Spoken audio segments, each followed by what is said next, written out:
Hi, this is Pim from Smart Diabetics Academy. Today we're going to talk about how to lower HbA1c quickly.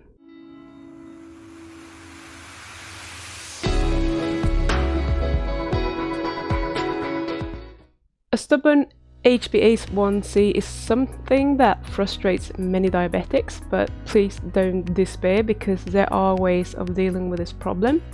And in a little bit I'm also going to show you or tell you why HbA1c might not be indicative of your average blood sugar after all.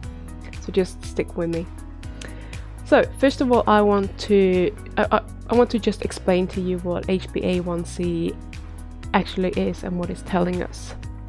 So HB stands for hemoglobin, which is a protein in your red blood cells, and this is the portion that is actually helping you carrying oxygen around your body. And A1c is the type of hemoglobin in your red blood cells. So there are others. We have A1A and we have A1B and we have A1c and we have a few other minor ones, but A1c is the most common one that we have, and it's usually about 67% of all hemoglobin is A1c. So that's why they picked that one. Now, you always have an amount of blood sugar floating around. This is a necessity, obviously, otherwise we die. But the thing with the glucose in your blood is that it can attach to proteins on cell membranes, and it does. And the more blood glucose you have, the higher concentration you have, the more glucose is going to attach to other cells. So this is called glycation. Since red blood cells have an average lifespan of roughly 120 days, these are the perfect cells to test, because that also means that there is a 120-day gradual delay after you change your diet, for example, before you see how these dietary changes have changed your A1c. Okay? So when you get the results back with, let's say, an HbA1c of 7%, what that means is that 7% of all your A1c hemoglobin proteins are glycated. So that just means that they have glucose attached to them. So whenever you want to see how effective a certain diet is, you want to measure your HbA1c just before you start the new diet, and then measure again after 3-4 months. Okay? Because after 4 months, basically no hemoglobin or red blood cells are going to be alive that were alive when you started the diet. That's the theory anyway. So you might have figured this out already, but what you need to do to lower your A1c quickly is obviously lower your blood sugar as quickly as possible and keep it there. It's no good to have blood sugar swings either, because every time you are on a high, the concentration is really high and the rate at which your HbA1c is being glycated is going up a lot. And in terms of A1c, you can offset this to some degree with the low that usually follows the high, because when you have very little, you're going to get less glycation going on. So this is only showing the average blood glucose. It doesn't show your blood glucose control, because having those swings is still not good for you. It can still do a lot of damage. So, and obviously when it's low, you're gonna feel like crap. So that is no good. You really want to keep it stable. That's even more important.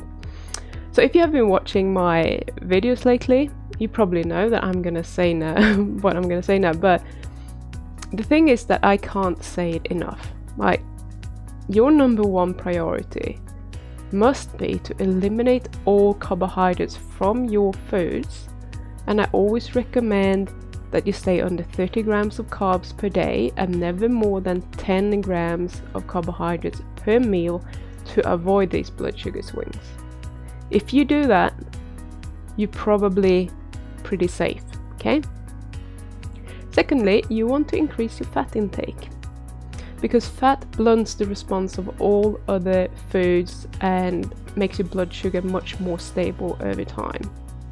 So if you are eating fat together with the carbs, it's going to kind of minimize that that spike in blood sugar that you're gonna get. You're still gonna get the carbs, you're still gonna absorb them, so it's still not a solution to just add more fat if you're adding more carbs, but it's always good to avoid those spikes. Okay. Thirdly, I want you to increase the time between your meals as much as possible. And I know that this might sound crazy and scary to some people, but doing that will allow your blood sugar to come down and your insulin to come down, and that's really important. So I don't want you to snack at all, and I want you to eat a maximum of 3 meals per day. With intermittent fasting, which it would be if you have an extended period of time between your last meal, the dinner, and your breakfast, you can actually achieve quite a lot in terms of reducing your insulin and reducing your blood sugar. So doing some intermittent fasting, if you want to reduce your HbA1c quickly, is crucial. Just keep that in mind. The more you can be in a fasted state, the quicker you are going to change your HbA1c. So if you can do OMAD, which means 1 meal a day, or 1 48-hour or 42-hour fast every week, you're definitely gonna get great results on your next HbA1c test. However, it's also important that you do some blood glucose testing to, so that you roughly know where you're at.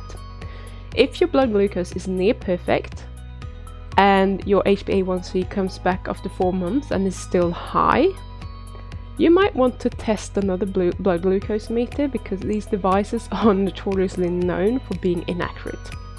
But you also need to know that when you eat a low carbohydrate diet, the average lifespan of your red blood cells can go up, which means that they live longer and therefore they are exposed to more glucose by default throughout their lifespan.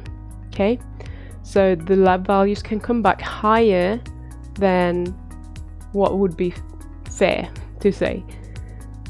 So I'm going to show you this table here. So this table is estimated blood glucose, estimated average blood glucose, what it should be at a specific HbA1c. So if your HbA1c is 7%, your average blood glucose should be around 154 milligrams per deciliter or 8.6 millimoles per liter. If this has correlated well in the past, so if you have any saved data, just go and check it. But then you go on a low carb diet and 4 months later, when you measure your A1C, it's down to 6, but your average blood glucose seems to be around 100. Either your blood glucose meter isn't functioning well, or your blood cells may actually live longer. So please always double check. If both your blood sugar and your A1C are remaining higher than they should, I would recommend that you find someone who can help you. We have lots of tips and resources in our Facebook group if you want to join that one, and you can always ask me questions in there as well. I'm happy to answer any questions. So that was actually all I had for you today, and if you like these videos, please just subscribe to this channel and hit the bell icon so that you get notified whenever I release a new video, and also give it a thumbs up if you found this information useful. I will see you again in the next video.